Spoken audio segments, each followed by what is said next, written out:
രണ്ട് വെള്ളിയാഴ്ചകൾക്കിടയിലെ ദിവസങ്ങൾ അഥവാ ഈ വെള്ളിയാഴ്ച ഒതിയാൽ അടുത്ത വെള്ളിയാഴ്ചക്കിടയിൽ ഉള്ള എല്ലാ ദിവസങ്ങളിലും അവന് പ്രകാശം ഉണ്ടാവുമെന്ന് ഈ ഹദീസ് ഒരുപാട് മുഹദ്ദിസീങ്ങൾ വിശദീകരിച്ചിട്ടുണ്ട്.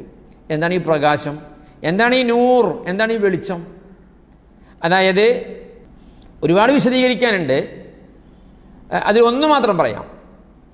സൂറത്തുൽ കഹ്ഫ് ഓതിയാൽ വെളിച്ചം കിട്ടും, നൂറ് കിട്ടും എന്ന് പറഞ്ഞാൽ തെറ്റുകളിൽ നിന്നൊക്കെ അല്ലാഹു സുബ്ഹാനഹു വ തആല അവനെ അകറ്റി നിർത്തി നന്മയിലേക്ക് അല്ലാഹു സുബ്ഹാനഹു വ തആല അവനെ നന്നായി അടുപ്പിക്കും. അതല്ല ഒരു മനുഷ്യന് വേണ്ടത്.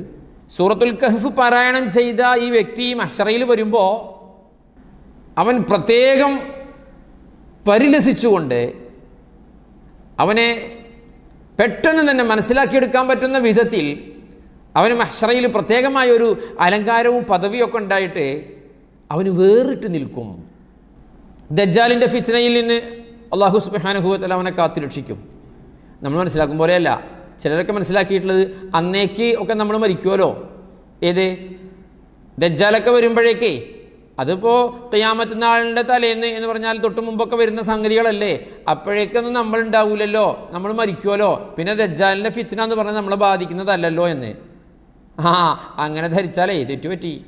നോക്കിയേ, മുത്തുനബി സല്ലല്ലാഹു അലൈഹി വസല്ലമ തങ്ങൾ തൊട്ട് അവിടെ നിന്നിട്ടുള്ള സഹാബത്ത് അവിടെ നിന്ന് ഇങ്ങനെ ഇതുവരെ എല്ലാവരും നിസ്കാരത്തിലടക്കം ദജ്ജാലിൻ്റെ ഫിത്നയെ തൊട്ട് കാവൽ ചോദിച്ചിട്ടുണ്ട്.